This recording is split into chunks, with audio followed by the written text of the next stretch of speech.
Well, it's hard to believe we're already at the end of the course, and I want to leave you with a little wrap up and give you some pointers on how to continue to prepare for this exam.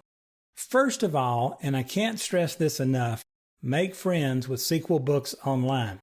Now, if you like other third-party books, if you found something out in the bookstores or on Amazon that you like, and there's plenty of excellent books out there, grab them and read them.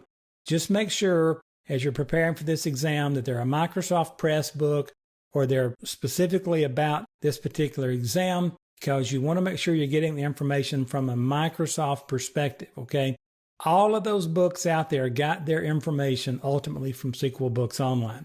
So, if you can learn from Sequel Books Online, use it. If you can't, go find you a third-party source and just continue to slowly keep going over this information. Make friends with SQL Server Management Studio.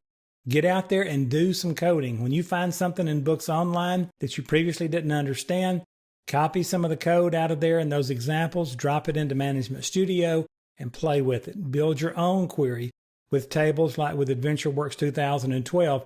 And you will rapidly develop an understanding that you just didn't have before with almost any topic. Now, what topics should you study? Well, the best way to know is to review the exam objectives for exam 70-461. You can get those by opening up your browser, go to www.microsoft.com, then search for exam 70-461. One of those links will take you to the exam page for this particular exam. Querying SQL Server 2012. And somewhere on that page, you will see skills measured. Just expand that section and read over those topics. We've covered the vast majority of them here in this course. However, to completely cover all of these objectives, it would probably take about a 3-week course, okay? So read over these objectives. When you see something that you can't immediately say, okay, I know exactly what that is, I know exactly how to do it, I understand why, I understand how. If you can't honestly answer that, go read about it in Books Online, play with it in SQL Server Management Studio until it's there. So that's the best way. Then read and code on topics that you're not comfortable with. We all have certain things we like, we can do. We all have certain things that we just don't like, we don't want to do, but some of those will be on the exam. Now, also be very careful.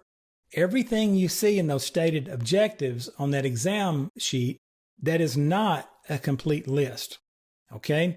And so don't fret too much over whether you can very readily do everything on that sheet. Familiarize yourself with all of it, but understand they could ask you questions about things that are not on that sheet. There will be things on that sheet that you will not see on your exam.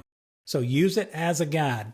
But generally, read and code on topics in SQL Server you are not comfortable with, and just like I've put the exam alerts in the course here, pay close attention to new functionalities that were introduced into T-SQL or in SQL Server 2012. Microsoft's proud of those. That's the new baby, and they want you to look at the pictures and go, ooh. So make sure you're familiar. You'll probably see those topics on the exam in some form.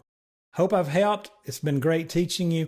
Best of luck on this course, and I look forward to hearing from you.